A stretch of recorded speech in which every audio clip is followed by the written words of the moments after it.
The boy's father pointed a finger, his voice cold and furious. "How could you do this to my son?" His words cut through the air like a blade. The housekeeper, Clara, stood frozen in the corner of the living room, her apron clutched so tightly in her hands it looked as though the fabric might tear apart. Her lips trembled, her eyes heavy with tears that refused to fall. She whispered through choked breath, I swear I didn't." But no one moved to comfort her. No one spoke in her defense. The room was suffocating with silence. And then, from the couch where he had been sitting quietly all along, the boy finally looked up at his father. His voice was soft, almost broken, yet it carried more weight than anything that had been said. "Dad, it wasn't her." That single sentence turned every assumption upside down, and what came next would leave the entire family shaken to their core.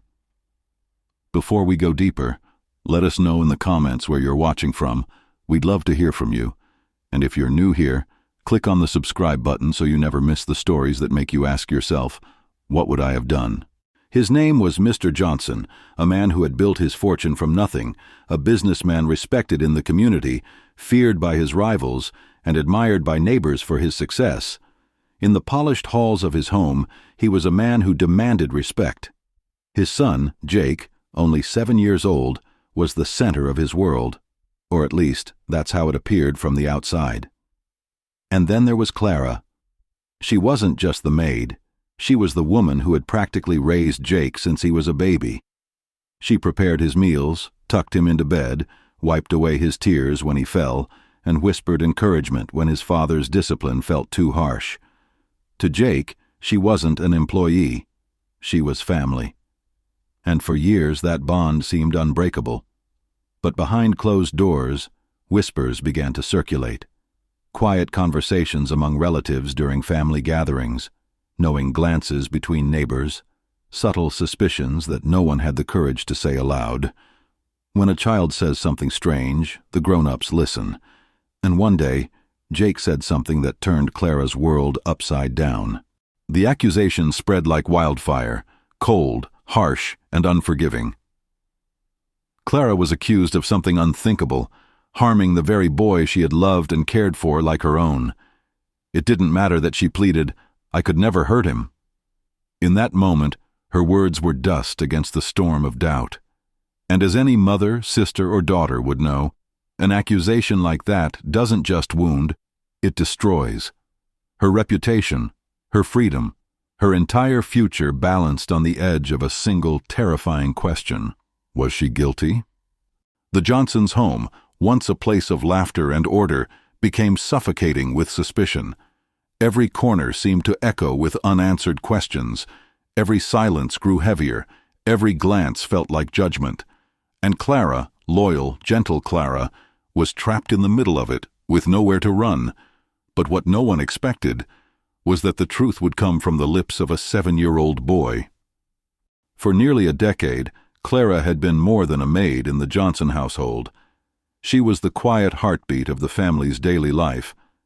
Every morning, she rose before dawn to prepare Jake's breakfast, always remembering the little details: a sprinkle of cinnamon on his oatmeal, the crusts cut neatly off his sandwiches, the way he liked his hot chocolate a little cooler so he wouldn't burn his tongue. These were not the tasks of someone simply doing a job. They were the gestures of someone who cared deeply. Jake adored her. When he scraped his knee, he called for Clara. When he had nightmares, it was Clara who calmed him. To a boy who often felt overshadowed by the stern presence of his father, she was safety, she was warmth, she was love in its simplest form. But Mr. Johnson had his doubts. At first, it was subtle. A look of irritation when Clara lingered too long by Jake's side, or a sharp tone when Jake refused to listen to anyone but her. He was a man who valued authority and control, and in his eyes Clara was blurring the lines. She wasn't family, she was staff. And yet Jake's attachment to her only grew. Friends noticed it, relatives whispered about it, and though Clara had done nothing wrong, suspicion began to grow in the corners of Mr. Johnson's mind. A seed of doubt, once planted, rarely stops growing. Then came the evening that changed everything. Jake had been quiet all day, retreating into himself in a way that was unusual. As night fell, Clara found him sitting alone in his room, tears streaming down his face. She knelt beside him, brushing the hair from his forehead, whispering gently, "What's wrong, sweetheart?" But before Jake could answer, the door burst open. Mr. Johnson stood in the doorway, his eyes sharp, his chest rising with anger. He saw his son crying. Clara crouched close, and in that instant, without asking, without listening, he believed the worst. His voice thundered through the room. "What have you done to my boy?" Clara's face went pale, her words stumbling over themselves. No, I was only trying to help. He was already upset." But Mr. Johnson didn't want explanations. To him, the image was clear. His son's tears, Clara's hands reaching out, it was enough to confirm every suspicion he had buried inside. And then, Jake looked up, his cheeks wet, his small voice trembling. He wanted to speak, to explain, but the weight of his father's anger filled the room. His words caught in his throat, his eyes darting between the man he feared and the woman he loved. What the father saw next convinced him of the worst. But appearances can be deceiving. Mr. Johnson wasted no time. That same night, he pulled Clara into the living room, his voice shaking with fury, his hand clenched around his phone as if he were seconds away from dialing the police. He demanded answers. "Tell me the truth, Clara. Tell me what you did to my son." His words cut deeper than any blade, because they weren't just accusations. They were the destruction of a trust that had been built over years. Clara's knees buckled beneath her, and she dropped into the chair, her face buried in her hands. Through tears, she gasped, "I swear to you, I would never hurt him. Never. That boy is like my own." But her pleas met a wall of anger. To Mr. Johnson, emotion was weakness, and weakness looked like guilt. Standing by the fireplace, Mrs. Johnson said nothing. Her silence was deafening. Her eyes flickered between her husband's rage and Clara's collapse, but her lips never parted to defend the woman who had practically raised her son. It was as though she had already chosen a side, or worse, as though she was afraid of her husband's wrath herself.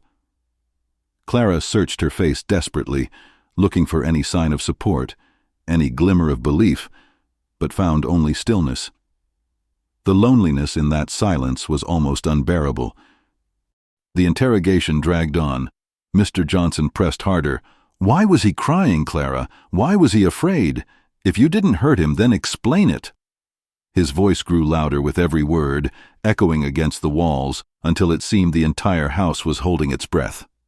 Clara sobbed openly, her voice breaking as she pleaded, "Please, you have to believe me. I love Jake. I'd give my life for him." But the truth was still buried, and every second that passed without an answer made Clara's innocence seem thinner, more fragile, ready to snap. The maid who had once been trusted with everything now stood on the edge of losing not just her job, but her freedom, her name, and the life she had built. And in the midst of this storm, the question remained unanswered, circling in the minds of everyone who stood there. So why was Jake crying that night? Word has a way of traveling faster than truth. Within days, whispers had spread beyond the walls of the Johnson household. Neighbors who once waved at Clara with a smile now turned their heads when she passed. Parents in the community whispered in hushed tones, "The maid crossed the line." Some staff in the Johnson home, fearful of losing their own positions, kept their distance. Others muttered behind closed doors, trading fragments of rumor as if they were facts. It no longer mattered that there was no proof, no police report. Her name was already tarnished, her character already condemned. Clara felt it everywhere. In the way mothers pulled their children closer when she walked into town, in the way the butcher's wife, who had once chatted warmly about Sunday roasts, now handed her parcels without meeting her eyes. Even inside the Johnson home, she felt the weight of judgment pressing down. Mr. Johnson's gaze was cold, unwavering. Mrs. Johnson's silence continued, heavy as stone, and Jake, the one she loved most, sat in quiet confusion, watching the storm but saying nothing. For Clara, every room became a prison, every step a reminder that her world had turned against her. Nights became unbearable. She would lie awake in the small room at the back of the house, her body trembling, replaying every memory she had with Jake. The sound of his laughter, the way he used to slip his tiny hand into hers when he was afraid. How could love so pure be twisted into suspicion so cruel? She whispered into the darkness, "Please, God, let the truth come out." But the truth remained hidden, locked inside the heart of a boy too young to know the weight of his silence. And yet, the unspoken question lingered in every corner of the house, louder than any accusation. Why had Jake been crying that night? The world believed one answer, but the real answer, the only one that mattered, still belonged to Jake. And then, one evening at dinner, with the family gathered around the long wooden table, something unexpected happened. For the first time in days, Jake lifted his eyes, set his fork down, and opened his mouth to speak. The dinner table that night was heavy with silence. Plates clinked faintly, silverware scratched against porcelain, but no one truly ate. Mr. Johnson sat at the head, his eyes locked on Clara with a quiet hostility, while Mrs. Johnson carefully avoided her gaze. Clara, pale and withdrawn, picked at her food in silence, her appetite long gone. And then there was Jake, his small frame shifting nervously in his chair, his eyes darting from his father to Clara, as though the weight of the entire household rested on his tiny shoulders. For minutes that felt like hours, no one spoke. The air was suffocating, and Clara could feel her chest tightening with every passing second. Then, without warning, Jake set his fork down. His voice was soft, trembling, but it cut through the silence with more force than any shout could have. "Daddy," he whispered, his small hands shaking as he gripped the edge of the table. "It wasn't Clara. It was—" The room froze. Mr. Johnson's fork stopped halfway to his mouth. Mrs. Johnson's hand went stiff around her glass.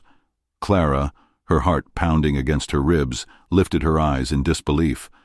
The words hung in the air like a spark in a dark room, seconds before the fire begins. And then Jake finished the sentence. What came out of Jake's mouth stunned even his father. It wasn't just a denial, it was a confession of something no one saw coming. The words tumbled out of Jake's mouth, halting at first, but gaining strength as though he had held them back for far too long. "I wasn't crying because of Clara," he said, his voice trembling. "I was trying to reach my toy. I climbed the chair and I fell. I hit my arm. It hurt, Daddy. That's why I cried." The table fell into stunned silence. Mr. Johnson blinked, his eyes narrowing as if he couldn't process what he had just heard. Clara's hands flew to her mouth, tears spilling down her cheeks. But this time they were not from despair. They were from the unbearable relief of hearing the truth spoken aloud. Jake continued, his little voice breaking. "Clara came to help me. She was holding me when you walked in. She didn't do anything wrong." The boy's words cracked the tension that had been choking the household for days, yet in their release came a deeper wound. Because hidden beneath that innocence was another truth, one far heavier. When Mr. Johnson asked sharply, "Then why didn't you say so? Why did you stay silent?" Jake lowered his head, staring at the floor, his small shoulders trembling. After a long pause, he whispered the words that pierced deeper than any accusation. "Because I was afraid of you, Daddy." The room seemed to collapse inward. Mrs. Johnson's hand slipped from her glass, her knuckles white. Clara sobbed quietly, rocking slightly in her chair. And Mr. Johnson, so powerful in business, so feared in his community, was confronted with the one thing he never imagined, his own son's fear of him. It wasn't Clara's presence that had silenced Jake. It wasn't guilt or confusion. It was terror of his father's reaction, and that revelation shifted everything. But why was Jake so afraid of telling the truth? The answer, would expose more than just a misunderstanding. Jake's words hung in the air like a sentence no one dared to speak, afraid of his father. For Mr. Johnson, a man who commanded boardrooms and controlled empires with an iron grip, it was unthinkable.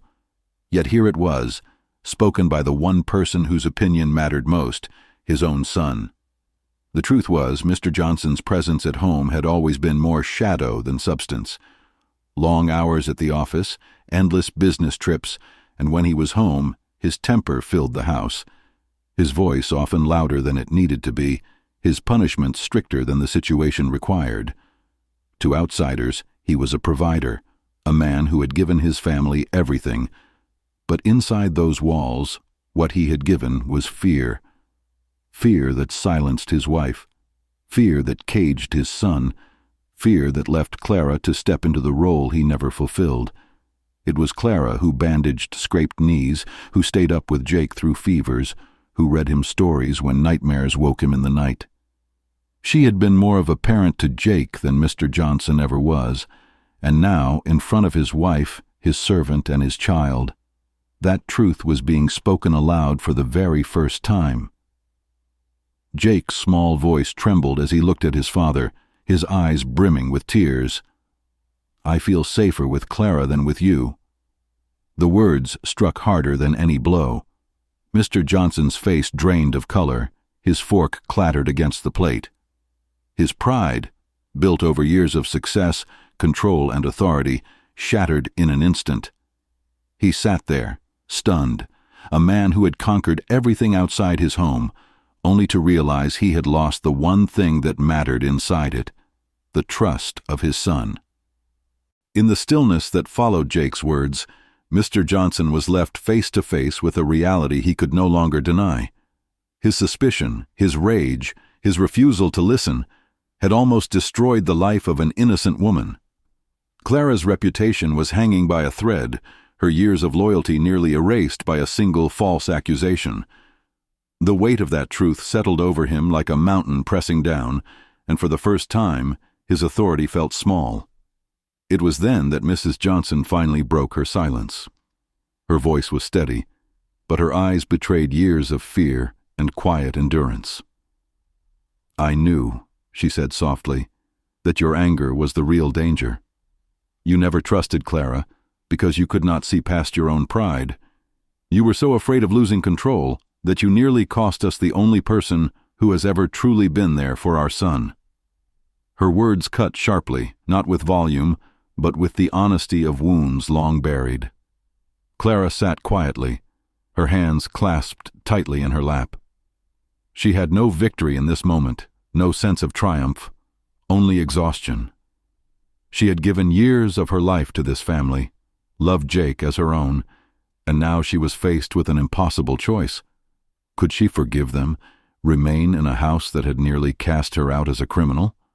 Or should she walk away, protect what dignity she had left, and leave behind the boy who had been like her own child? The silence after Mrs. Johnson's words lingered, broken only by Jake's small voice calling Clara's name. His eyes pleaded for her to stay, and in that silence, a new question began to surface, heavier than all the rest. This was no longer just about an accusation, it was about who truly loved the boy. Mr. Johnson lowered his head, the weight of shame pressing down heavier than any business loss he had ever endured. In front of his wife, his son, and the woman he had nearly destroyed, he spoke words that did not come easily to him. "Clara, I was wrong. I let my temper, my pride, and my fear blind me. I accused you of something unforgivable, and I almost ruined your life. I'm sorry." His voice cracked on the last word, the iron mask of control he had worn for years finally breaking apart. Clara sat still for a long moment before rising to her feet. Her eyes were swollen from nights of tears, but her voice was steady. "I cared for this family as if it were my own, but I cannot stay, not after this. I leave with my dignity, not in disgrace, but I leave knowing my love for Jake was never in question." Jake burst into tears, rushing to her side, clinging to her waist with trembling arms. "Please don't go. he sobbed. "You were my real family." His words echoed through the room, piercing deeper than any accusation ever could. Clara bent down, holding him tight, whispering promises he was too young to fully understand. She kissed the top of his head, her tears falling into his hair, before slowly pulling away. As she walked out of the Johnson home for the last time, the air was thick with silence. But it was not the silence of accusation, it was the silence of truth. In that moment, the truth wasn't just about clearing Clara's name, it was about exposing the silence in homes where love should live, but fear takes its place. It was about asking the question we all must face. When the ones we love are hurting, do we see them, or do we look away? Sometimes the loudest voices are lies, and the quietest voices, the ones we least expect, hold the truth. Clara walked away innocent, her dignity intact, but the scars of that night remained with the family forever. A father learned the weight of his temper. A mother confronted the cost of her silence, and a boy discovered that love is not about fear, but about safety. What do you think? Was Clara right to leave, or should she have stayed for Jake's sake? Let us know in the comments. We read everyone. And if this story touched you, hit the like button and subscribe. We share new stories every week that remind us, truth will always find a way.